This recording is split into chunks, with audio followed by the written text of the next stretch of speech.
Folks, we're ready to get going here in just a moment. Let me call her real quick.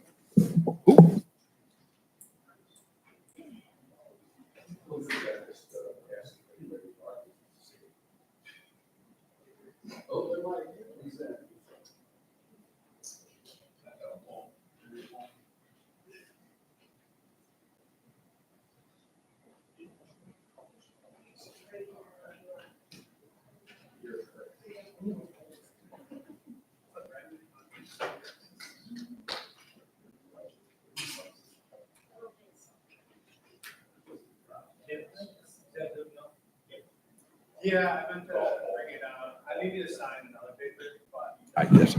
Oh, it's unfortunate. It was good that you got. Good evening, folks. I'd like to call to order the Oregon City Economic Development Committee for August 12th, 2024. The time is 6:01 PM. I will note there is a sign-up sheet that Ms. Rawson has, so we'll pass that around so everybody can sign in.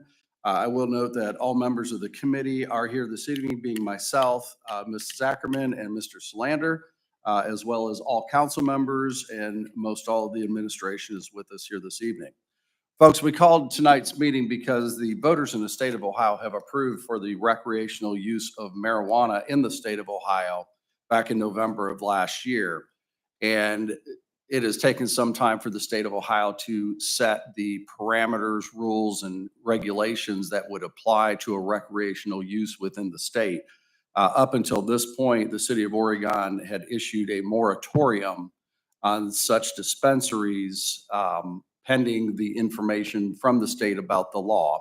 So we thought it was prudent to take the time to have a discussion this evening about Oregon's viewpoint of that, and realistically, if we choose that dispensaries are a business that we would support being in our community, what restrictions, what areas, basically have an open dialogue about what we believe is important to not only have the business in our community, but also to structure it in a way where it makes sense within our corridors. With that, I'll kick it over to Mr. Mazur to kind of take us through some information, and then we'll open some dialogue. Great. Mr. Mazur? Thank you, Mr. Chair. And thank you, Council. So this is in response to, as you mentioned, the House Bill 354 that passed. This created a 10% excise tax on all dispensary purchases for recreational use marijuana that does not include the already existing medical use. So of that 10% excise tax, it's my understanding that 36% of that 10% shall be kept for the benefit of municipal corporations or townships that have adult use dispensaries based on the percentage of tax attributable to each municipal corporation or township. So in other words, there is a built-in excise tax that comes from the sales of recreational use marijuana. There are a lot of estimates and numbers being thrown around right now on what that could bring in. Some say somewhere in the, $100,000 to $300,000, over $300,000 on a conservative estimate that I have in front of me right now is it could be upwards of the $385,000 a year per licensed dispensary. I know it's different from state to state, but the excise tax, there is a built-in excise tax into the dispensary purchases of the recreational use. So other than that, as of right now, we don't have a moratorium. We do have a special use exemption. Right, any dispensary that would want to open in Oregon right now would have to go through the Planning Commission and then to City Council to get a special use exemption. That's how we have it set up right now. But again, that's open for discussion based on some of the new information. I think that makes for a good dialogue on what direction to go forward. At this point, if you don't have any questions, it's just hard to estimate what kind of taxes this could bring in as of right now. And that's only because they haven't practice this as of right now. So it's hard to see in how they actually distribute those taxes. What is it actually going to be? Here you go. What is it actually going to bring in? Those are the best estimates we have right now. We believe that it could be upwards of the over $300,000 a year or more. We believe that could be a conservative estimate. So time will tell, but at this point, I'd like to turn it over to Commissioner Steve Schrake to go over some of the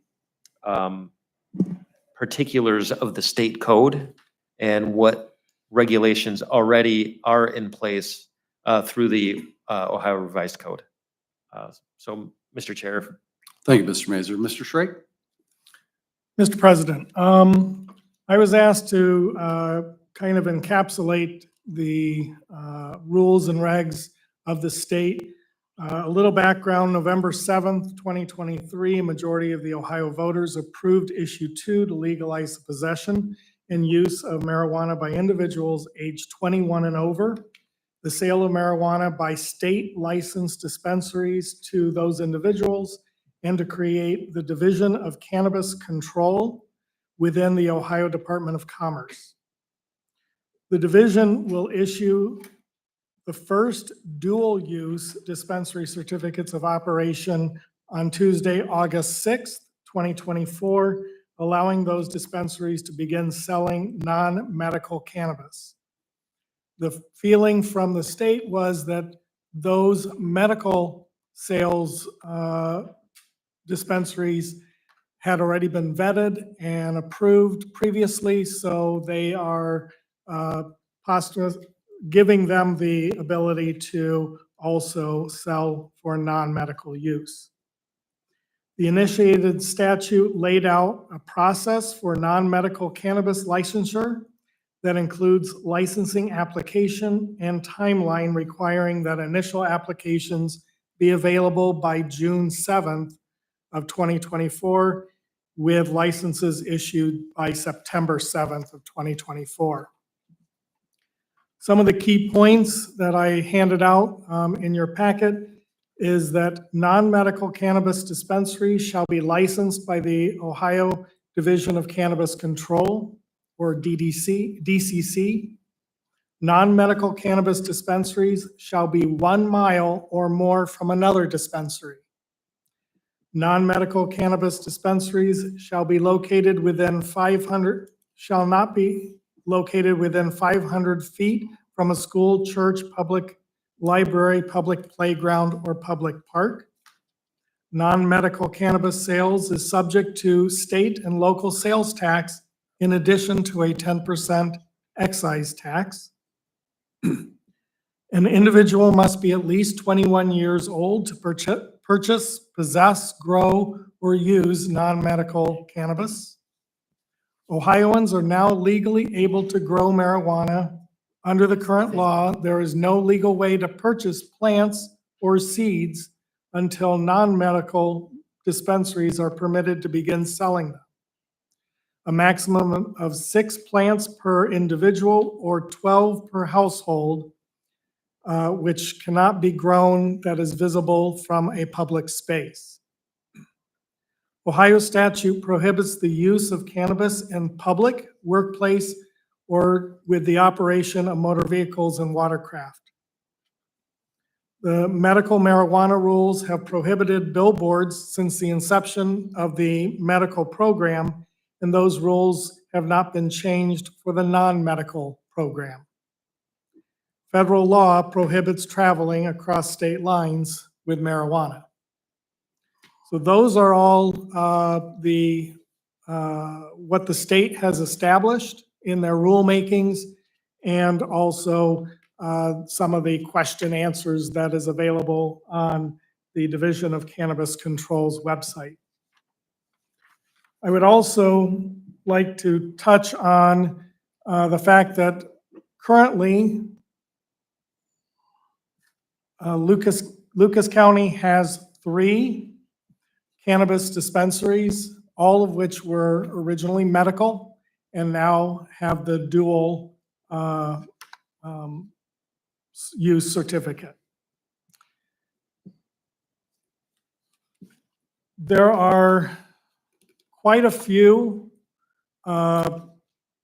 municipalities throughout Ohio that currently have active moratoriums, primarily because they were waiting on the state to establish its final rules and wanted to get ahead of that. Some may continue to keep those moratoriums, and some have already let those moratoriums lapse and expire.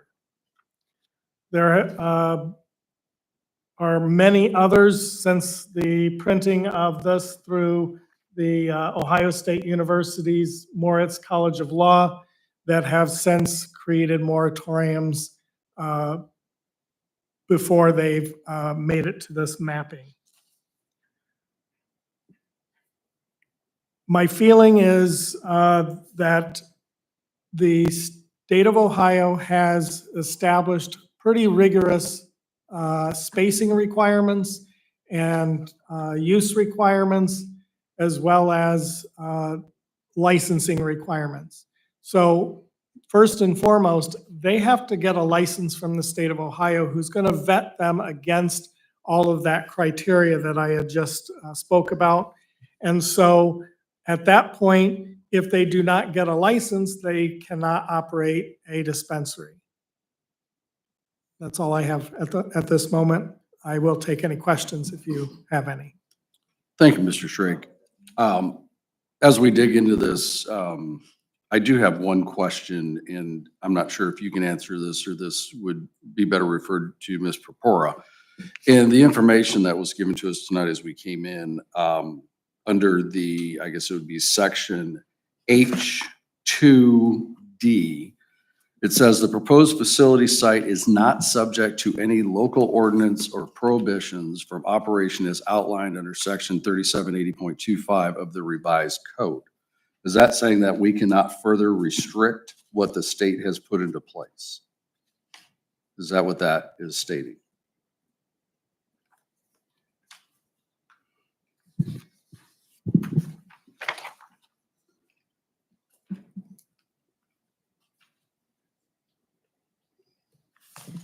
And I know that may take a little research, but. Mr. Horniak, upon reading the materials that were given to you, that's how I would interpret it. However, what I'd like to do is go to that code section of 3780.25 and do some more research on it, just to be able to be clear. Okay. Because typically the rule of thumb is that we can make something more restrictive, we just can't make it less restrictive. But what I'm understanding there is it's taking away any ability to offer any other restrictions to a dispensary. So I think a little clarification there, at least for myself, would be good. At this time, we'll open it up to questions from any members of the committee or from any council members. Mr. Chair, Mr. Mazur? if I may, I Yeah. wanted to point out too, we do have a map up on the screen. I believe everybody has a copy of it. These are the main commercial corridors that we have. Navarre Avenue with C2 and C5 zoning. Also Woodville Road, that's majority C2. And then we did cover parts of Star Avenue and Wheeling. So these would be the likely places where a dispensary would open, since they are retail oriented, and these would be the likely areas that they would be able to fall in those zoning categories. So, but what we did not denote is where the churches are located, where the public parks are located, and all these, if you look at that, well, I guess it's on the first page as well. The third bullet point down on the first page. They can't be located within 500 feet of a school, church, public library, public playground, or public park. So anything close to, let's say where Lallendorf is, catty corner to Pearson Park, 500 feet away from that, they wouldn't be able to move in there. I believe there's a church somewhere. I believe it's by Coy and Navarre, if I'm not mistaken. So 500 feet around that. And then, of course, on Dustin Road, the library, not within 500 feet of that as well. So those are three locations that I know of. I believe over by Star Square, I think there's a church somewhere nearby there. So I don't know if that would affect the corner of Star and Wheeling or not, but there's a church in that vicinity as well. So that's what I know of off the top of my head. We did not put that on the map either, but we can always revise this and kind of give everybody a little more context later on down the road and how, I don't want to say restrictive the zoning code is right now, but these are the areas that we would likely see where someone would open up if they were to open up a dispensary here. Thank you. Mr. Chair, Yes, please, Mr. Reeves. I believe their daycares are included in that too. Correct. So if we can delineate where they are at too, it'd be greatly appreciated. Thank you, Mr. Reeves. And Mr. Mazur, just based on what you have up on the screen right now, what you've distributed to all of us here this evening, the areas in green are zoned appropriate for a dispensary, but we haven't vetted out the things within a 500-foot radius, et cetera, within that. So realistically, that'll redefine this map, once we do that a little bit as well. Correct. Fair Yeah. to So say. some of those areas will actually be reduced. Yep. The green and the yellow areas will both be reduced depending on where they're located in proximity to any of those facilities that are listed in the ORC. Very good. Anything else, Mr. Mazur, that you want to conduct before we open to questions? Nope, that's it. Thank you. Members of the committee or council members, do we have questions? Mr. Ms. President. Paulo? So you had stated that you can't take away, you can only add to the restrictions. Is there any way that we could take, since the state laws are very stringent with the way they are now, that we keep that along with anything this panel decides to do? We want to keep with what they are right now. Say they get a little lax, the state of Ohio, and says, okay, we're going to go from a mile to a half mile. Can we state we're keeping the codes that were first written in this time frame and keeping with that, so no matter what they change, we're following the initial? Is there a way we could do that? Thank you, Ms. Paulo. Mr. Mazur or Ms. Purpura? Mr. Chair. And, Yeah, please. Ms. Poloff, the only thing that we've enacted right now is that any dispensary would have to get an SUE. So are you asking the question, that would be the only restriction, I guess, that we have right now? Right, I'm not talking restrictions from us, no matter what we add to it. Mr. Horniak had said, we can't take away from it, we can only add to what's written. We don't even know. He has Right. not stated that. No, We don't that's- know. That's what Melissa's gonna look Oh, at. Yeah, no, that's what I mean. That's the question. It states in here that we can't, basically, these are not subject to local ordinances or prohibitions, meaning we can't make this more restrictive, whereas normally that's the case, and that's what Ms. Purpura Okay. was going to look into. If I can paraphrase your question, I think what Ms. Paulo is asking is, the state law as it exists today, can we adopt this and keep it, even if the state later changes to another version of some of these Exactly. prohibitions? Can we adopt, say, version 1 and stay with version 1, or do we automatically have to take version 2 if we accept the ORC? Thank you for that. But Mr. Walzak? I would believe that if the state makes it more restrictive, we can't keep the less restrictive one. If they make it less restrictive, we may be able to keep it. But if they choose to make it less restrictive, we can't. My interpretation of what Ohio law is, what they change it to, we would have to keep to make it less, if they make it less restrictive. Mr. Horniak, Mr. Walenzek, you are correct. For example, if they say that they can't have 2 dispensaries within a mile, and we adopt that, and then the state of Ohio goes back and changes it to half a mile, we can't keep our mile. Okay. Okay, that answers it. helps. That answers it. Thank you. Very good. Thank you, Ms. Paulo, Mr. Walzak, and Ms. Purpura. Other questions? Mr. Mr. Schrag, Horniak. I'm sorry, did you have something? Yes, I'd like to direct you to subparagraph E, though, that states the proposed facility site meets all zoning and other local requirements for operation of a dispensary.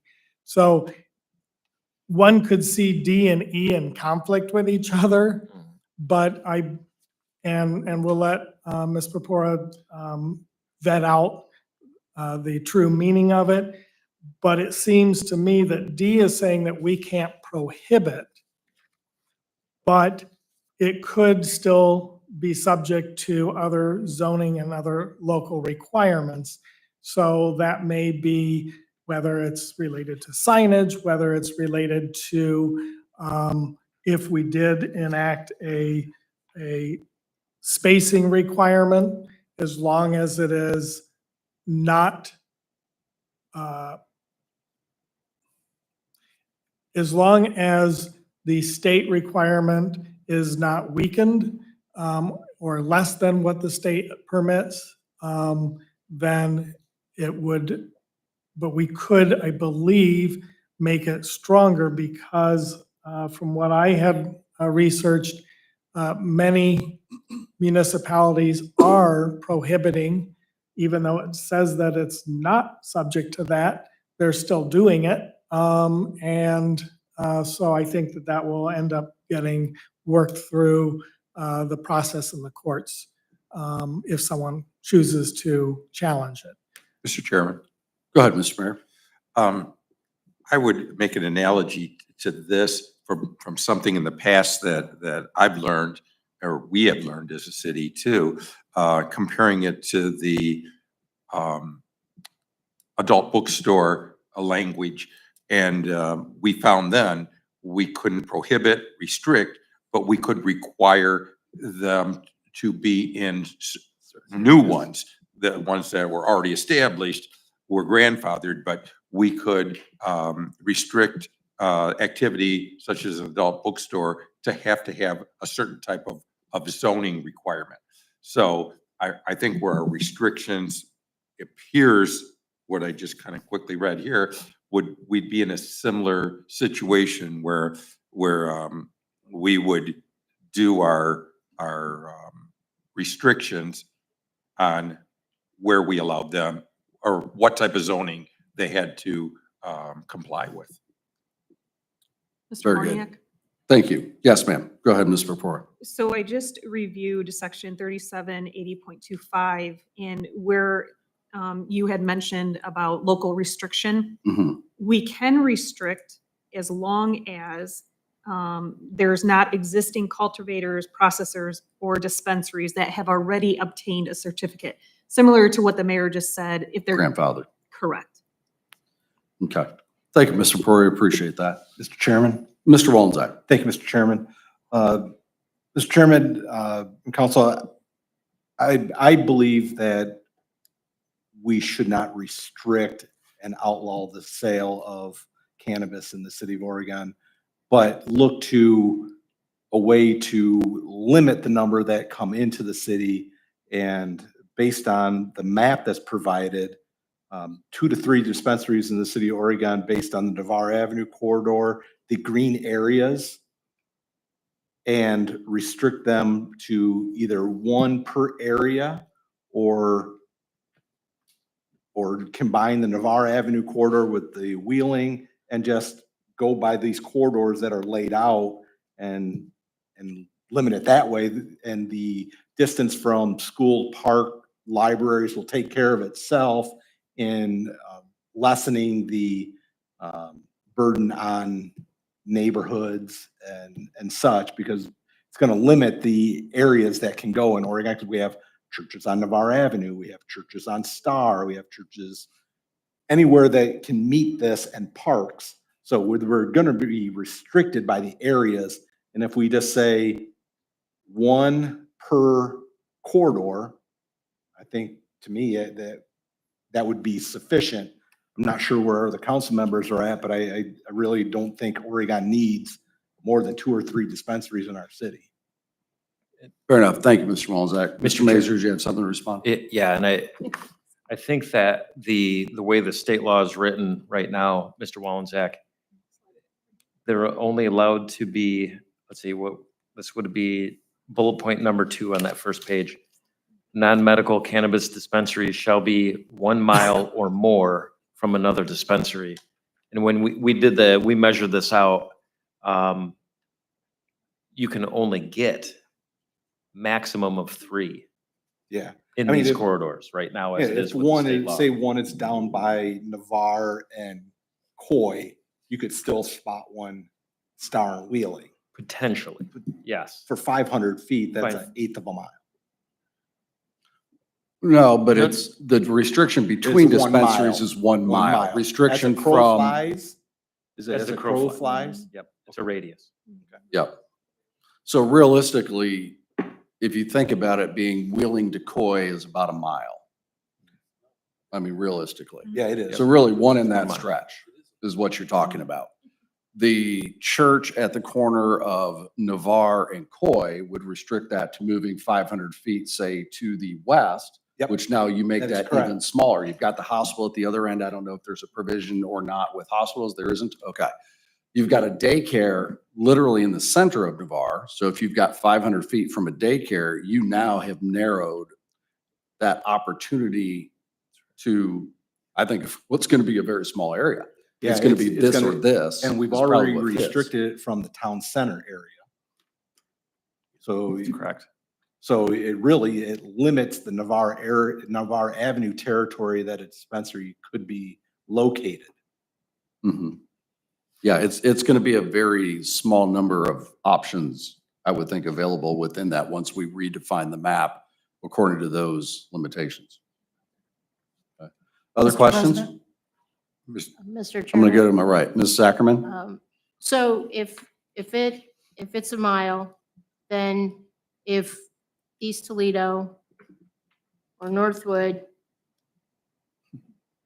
is ahead of us on that race, then it shortens that up even more. So it's not per municipality, it's gonna be, it's across the state, correct? Dispensary to There's no dispensary. borders there, right?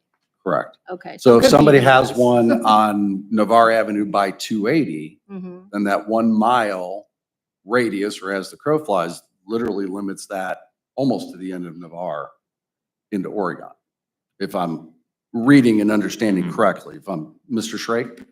Mr. President, Ms. Ackerman, that would be the case, for example, if a dispensary was right within Oregon, but at the city limits, that mile radius would impact East Toledo as well, because each license is granted without any border division. So they will look at each dispensary individually as it relates to other dispensaries.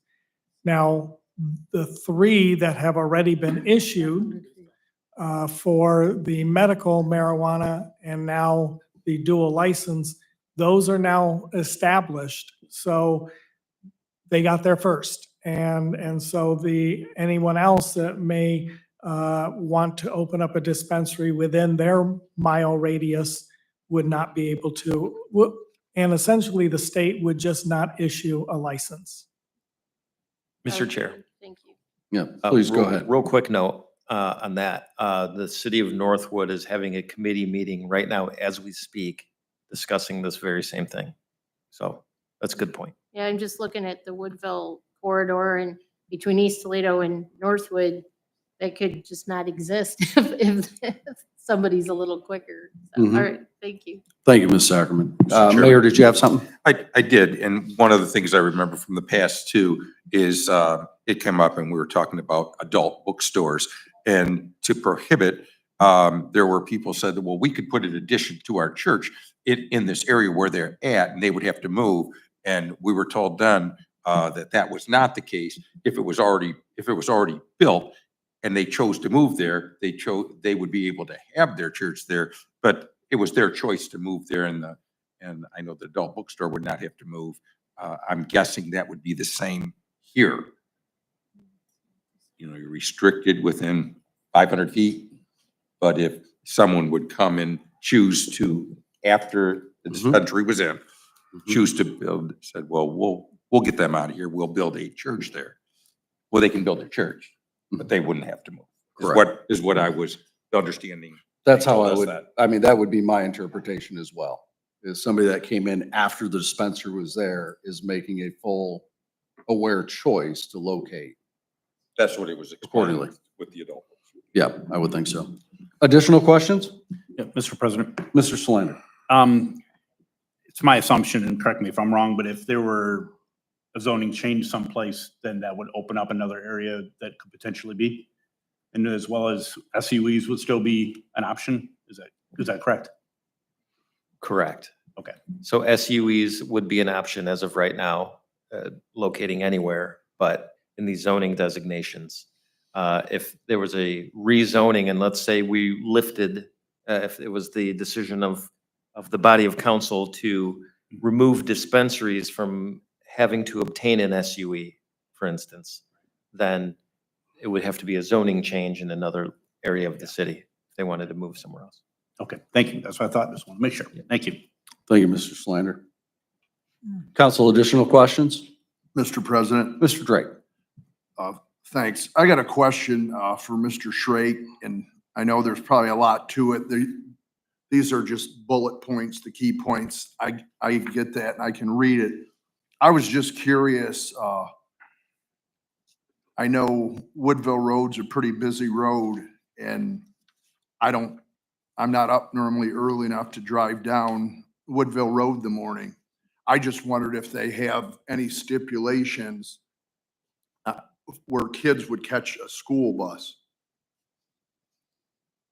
Mr. Schreiker, you aware of any? Mr. President, Mr. Drake, I am not aware of any prohibitions of that nature. It is only where they are housed. So it also does not address, say, a dance studio that caters to children, because that doesn't fall under the definitions that are provided as a school or a daycare or other types of facilities for children. Now, what I provided in red was if this body chose to want to legislate, then you could add or other use established specifically for the activities of minors, which would go beyond what the state requires. But again, it's up to this body whether that's even necessary, since the state has already established pretty stringent limitations, unless this body wants to go further. Thank you, Mr. Schreiker. Thank you, Mr. Drake. Additional questions? I was saying I can't see lights, so throw a hand up if you got something. Anything else from any of the members? Mr. President, Ms. Polliff? the only thing that gets into my head is, the state of Ohio has got some pretty strict laws in regards to this. And in their Ohio Revised Code from start to finish, it outlines everything. And then the cannabis control agent is the one that is the final sayer of giving the licenses and everything. We add any more restrictions to it, it's more or less going to push anyone out to come here.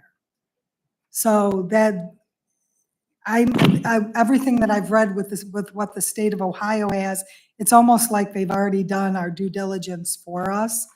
So I don't know what else could be added to that. That's just my thinking. Thanks. Thank you, Ms. Polliff. Additional questions or comments? Mr. President, Mr. Mazur? as of right now, any dispensary, retail dispensary, cultivators, labs, and the other, Mr. Shrake, the other one was the cultivators, labs, dispensaries, and processing plants of anything cannabis requires an SUE.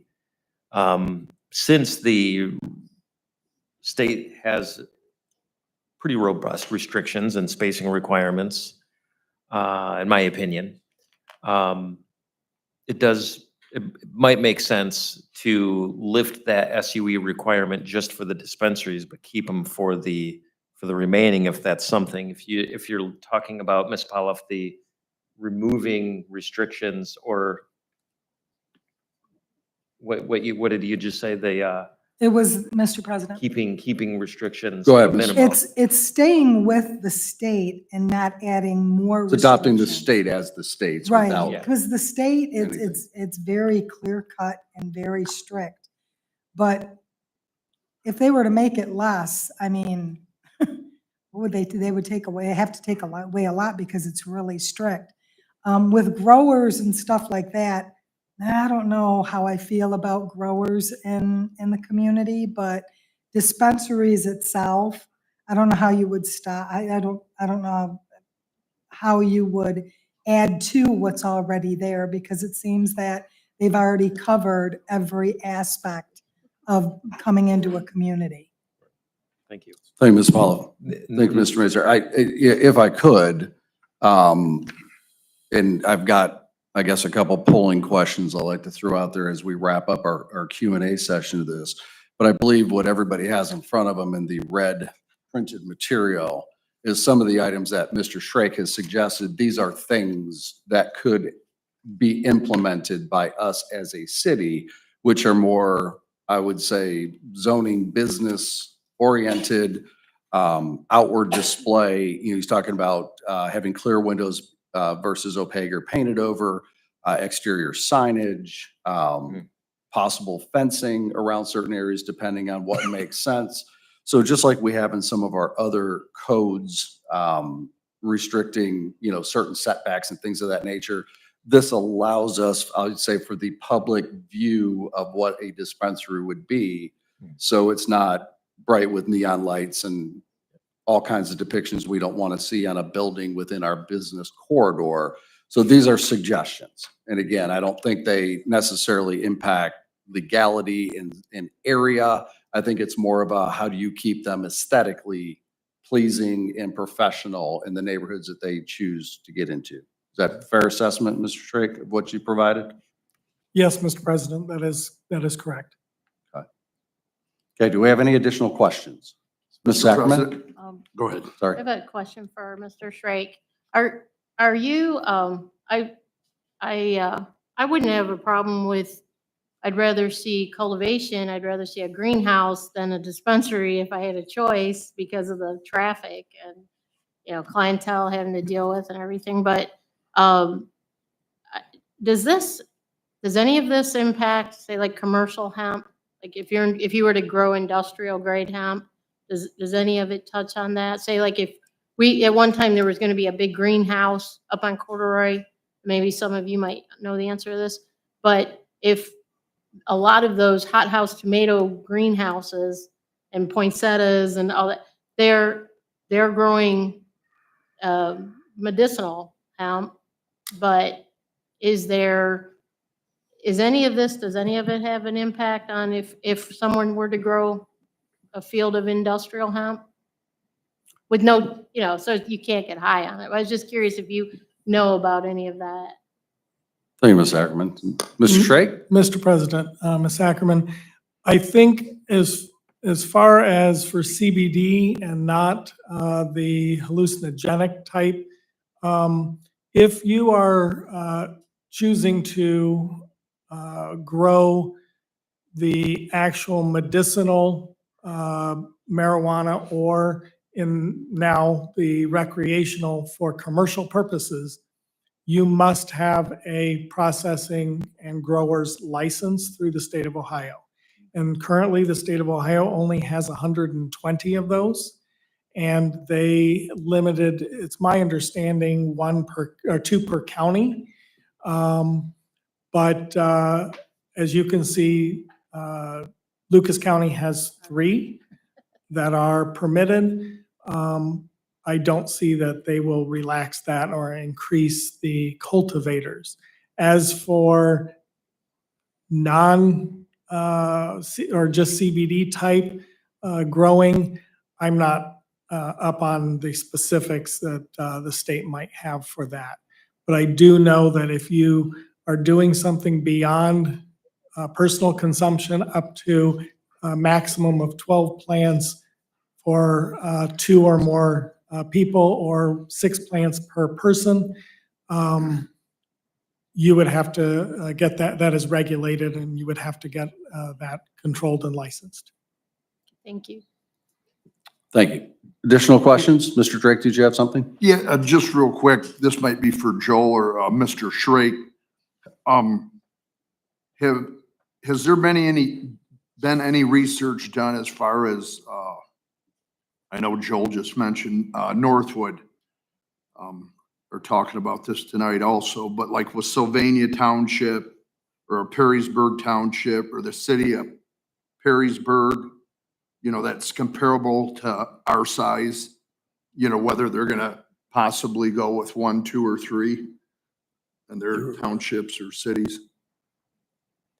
Mr. Drake, Mr. Chair. Go ahead, Mr. Major. As of right now, I don't know about Sylvania. I believe the others do have moratoriums right now, but like I said, Northwood is discussing this right now about actually lifting their moratorium or what to do next. So as of right now, a lot of the communities do already have moratoriums. We don't, we just have the SUV process, but that's what's being discussed at their levels. I can follow up with you on that though. So it's worth the research to follow up, see what other communities are doing at the moment. I don't know that any of them have taken any action right now. I've heard any of them lifting their moratoriums, but we could see that happen here real soon. Thank you. I'll follow up. Thanks. Thank you, Mr. Drake. Thank you, Mr. Major. Mr. President. Yes, Mr. Schrake. Mr. Drake, I do see that Perrysburg does have a moratorium that was set into place May 7th, 2024, and would expire on December 3rd, 2024. Whether they will lift that by ordinance early or let that expire out, that is what Perrysburg has. I also was informed that Holland also has a moratorium. And there are other municipalities that may have a moratorium that did not get on the Ohio State Moritz College of Law's table. Thank you. Thank you, Mr. Drake. Council, any additional questions? Mr. Chairman. Mr. Walenzak. Thank you, Mr. Chairman. I would think that for us as a council, the decision would just be C2 zoning or C2 and C5 zoning. Me in particular, I don't want it to stretch down Navarre Avenue towards Lallendorf. If we would just have like a C2 zoning and keep it in kind of our business district, then we don't have to worry about it getting closer to our residential neighborhoods. That's my opinion. Every council member is going to have their own opinion on it. But if we would just limit it to the C2 zoning with the restrictions from the state of Ohio, that pretty much covers, it restricts it pretty down to next to nothing. Fair enough, Mr. Walenzak. Any further questions? Because I want to ask a couple of my own to everybody up here. Mr. Reeves. I'm just a little confused on one thing. If let's say someone wanted to cultivate, you know, like put up a farm type thing, like we were talking about, that Ms. Ackerman had brought up, excuse me. Would they have to get a special use permit for that to grow, the medical, or any kind of marijuana? Mr. Schrake. Or would if you that want be, to I answer. mean, because that would be agriculture, correct? That they're building it on? Well, Or that they're, Mr. President. Go right ahead. Sorry to interrupt. The thing is that cannabis is still under the control of the Ohio Division of Cannabis Control. And it's not like tomatoes or cucumbers or any other standard typical agriculture product. So they have already pulled that out and have regulations related to it. As for our special use exemption, because that is a local designation, we indicate non-residential cannabis. So we are not regulating if someone wants to do home growing for themselves and they are meeting the requirements of the state, then we don't have really any oversight or say as to whether they can or cannot. It has to be done out of public view, so they can't do it out of their front yard or even the side yard where you can see it. But they can grow up to, again, 6 per person or a maximum of 12 per household plants. Mr. Chair, Mr. Reeves? would they be able to, through our codes and our designations of C2, C5 agriculture, would they be able to, if they get a state license, be able to, I'm not sure how to answer this, to have a farm of marijuana? Mr. Chair. Go ahead. At this time, if we do not rescind that from the special use exemption requirement, they would need to go before council and get a special, and planning commission and get a special use exemption. I believe Mr. Mazer was proposing that if this body so chooses, that we could pull out the dispensaries and let the state's requirements carry that through, rather than have them go through the state requirements, vetting, get their license, and then still go through the SUE process with the city. If we do away with the SUE for the dispensaries, can we keep it for the farming of it? Yes. That's my question. Thank you. Very good. Thank you, Mr. Reeves. Sure, Chairman. Yes, briefly, because I do Right. want to. All right, Move and to- I'll hit on it fairly quickly. It would be my belief after reading through this fairly quickly, even if we kept an SUE, we could require someone to get an SUE.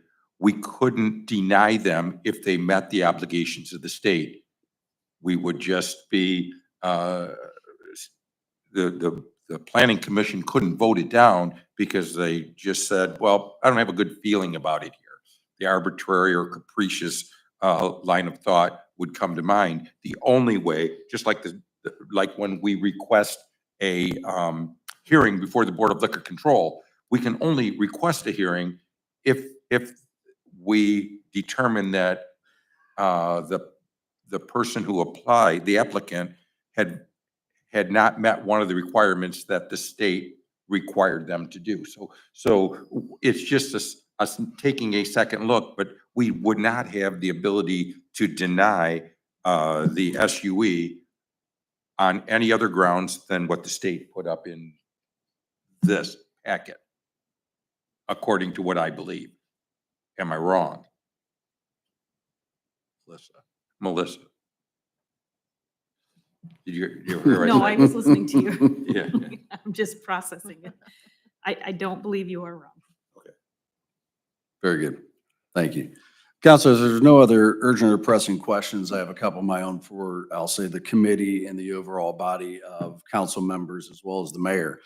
Is there any feeling of strong oppositions to allowing dispensaries within the city of Oregon? Mr. President. Go ahead, I don't Mr. know if we're Slander. answering individually or whatever, but personally, no opposition to that. Okay. Yeah, I would ask if anybody has objections, just to state where it's in, because I'm hearing a lot of, when we have these type conversations, I'm not hearing we should never have these types of conversations. I just want to make sure I'm not misreading the body's kind of thoughts or ideas with that. So if there's anybody that has an objection to these locating within Oregon, I'd like to at least kind of evolve that discussion a little bit. Mr. Drake? Yes, I don't have a opposition. I think 2 would be a good number, just my opinion. Okay, fair enough. So if we as a body believe, as a committee and as a body, are supportive of the idea of dispensaries locating within the city of Oregon, my request for Mr. Shrake and the administration is, can we redo this map according to the 500-foot setbacks? And can we color code it to C2 in one color, C5 in a second color, so we see exactly what areas we're talking about with which? And then taking into account all the restrictions, churches, daycares, and let's see what area we're actually talking about. And so we see where can these feasibly do, and even considering the Woodville corridor to the Navarre corridor to the Star corridor. I mean, how do those all impact each other? And it may limit itself to 2 or 3 just based on what we tend to do. I think that way we're in a better position to decide, do we want to limit these to C2 or C2 and 5 or just C5? I think we as a body could better make that decision into what that looks like. So that would be my first request. The second piece of moving forward to try to adopt the city of Oregon's, I'll say, policy or legislation accordingly, would be how we feel about additional restrictions more into the aesthetics of the building itself. Fencing around there, I mean, the location to schools is already covered by the state. The 1 mile radius is already covered by the state. Some of the things that are in here is the outward advertising, the exterior of the business and how that can be depicted. I personally believe that that's one I would like to see into that, because these are commercial areas where there are going to be juveniles, and I think being a little careful and responsible with that, I think, is fair.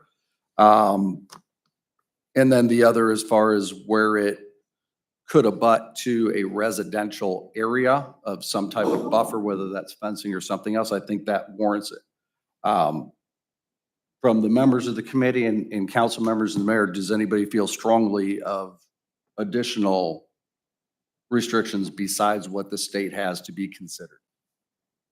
Mr. Chairman? Please. I agree with you 100% about the exterior, because I know some of the businesses we have in Oregon now that are very flamboyantly advertising.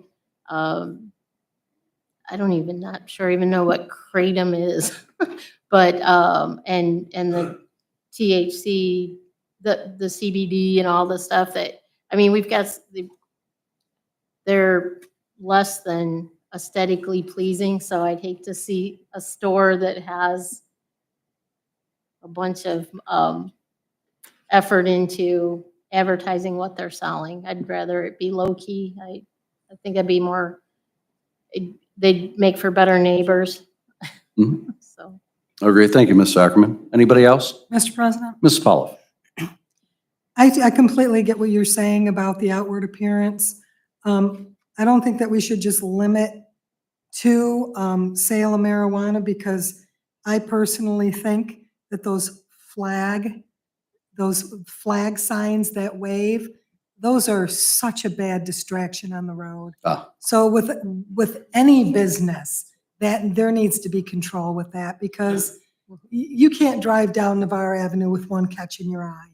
And there's such a distraction. But I do think that we have to be reserved with our outward. I mean, yeah, you could have a sign that states your business name so they can find you. But to advertise from the street level, there has to be some reserve there. Thank you, Ms. Chairman? Pollock. Mr. Wallensack? Thank you. I have a question for Mr. Shrake. I believe those temporary signs are technically illegal in our zoning code. We have always I always thought that we kind of let them go, but I thought that those temporary banner signs at 5, we were told by Mr. Gilmore at the time that those were technically illegal in our zoning code. Mr. Schrake? Mr. President, Mr. Wallenzeck, I did look in our sign code and there is no language or reference to that. I do know in my time in Toledo, they had the same situation, and so they had to codify it and add the language to prohibit those.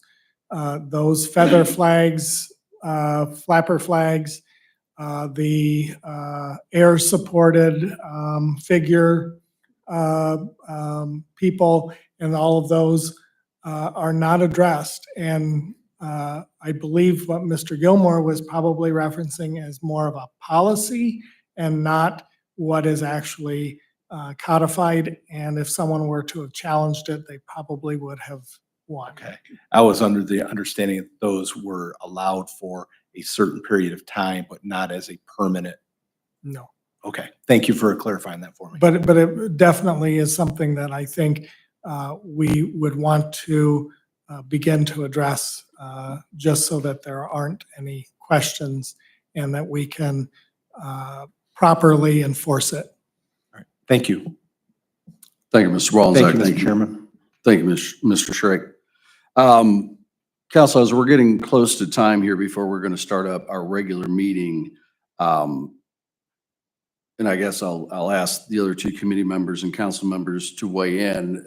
It'd be my recommendation to the administration that we move forward with a dispensary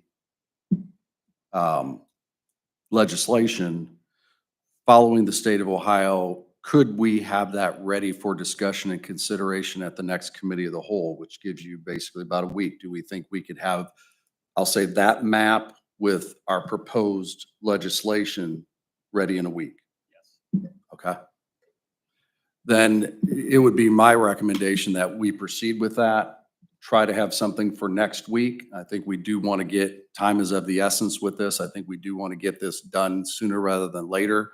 If we can consider that in the committee of the whole and have a good discussion and debrief on that, that would allow us to make any tweaks that we as a body come up with to present at the next regular meeting on the 26th of August for potential passage at that time. Does that sound like a fair assessment? Would you guys agree with that as well? Okay. So I would say moving forward, that's what I would have for that. Unless there's anything else from any of the members of administration or committee members, I would seek a motion to adjourn. Mr. Councilman or Council President, whatever. Anyway, I make a motion to adjourn. Gotcha. Motion by Mr. Sauer to adjourn. Second by Ms. Ackerman. Any objections? Meeting is adjourned. Folks, we'll start the council meeting in just about 2 or 3 minutes here. So if anybody needs a convenience break, please take that.